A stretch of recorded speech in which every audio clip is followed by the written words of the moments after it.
Hello there and welcome to Legal Break. I'm Maureen Akers and with us today our special guest Gary Bruce, as always on Wednesday. Thanks so much for joining us, Gary. Good to be here again. Well, it's that time of year. Holiday parties are in full force.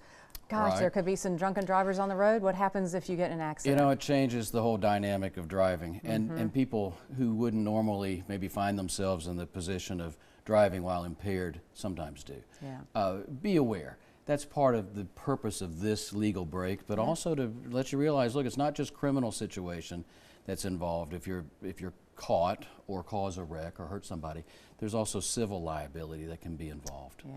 So you can have responsibility not only for your own self and dealing with the criminal justice system, but if you hurt somebody, we've been handling these kind of cases in my office for years.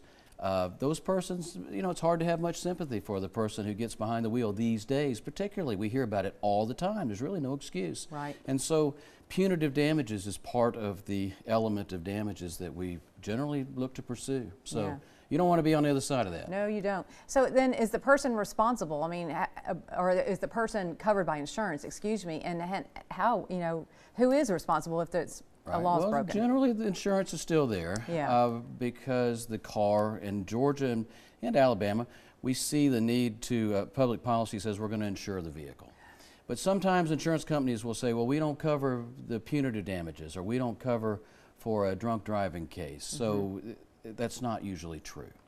But sometimes it takes talking to a lawyer to get to the bottom of all that. But there's more to a case that involves an impaired driver. Yeah. And it's probably one worth talking to a lawyer about because there's other elements to it that you're just not going to be told about. And, you know, and this is where I see outrage from clients because it's one thing to be in a wreck caused by just pure negligence, but when it's because somebody doesn't care enough to even not drink and drive, you know, and it's understandable and justified outrage in my view. Yeah. Well, and speaking of that, then a lot of people ask this question: is the person, say it was a home party or the establishment who served the alcohol, are they responsible in any way? Over serving a guest can give rise to liability. Selling liquor to someone who's already impaired can give rise to liability. We've handled cases like that over the years. Yes, these are serious situations, and people have responsibility. It comes down to this: do I know or should I know that what I'm doing is wrong? All right, is that simple, really? Simple, yeah. And if what you're doing, you go, oh gosh, I hope they get home. Yeah. Maybe you shouldn't be careful about that. Right. So your message to everyone this holiday season? Don't drink and drive. Right. Stay safe. And have a great holiday. Yes. Thank you so very much for joining us, Gary, and we look forward to seeing you on the very next Legal Break.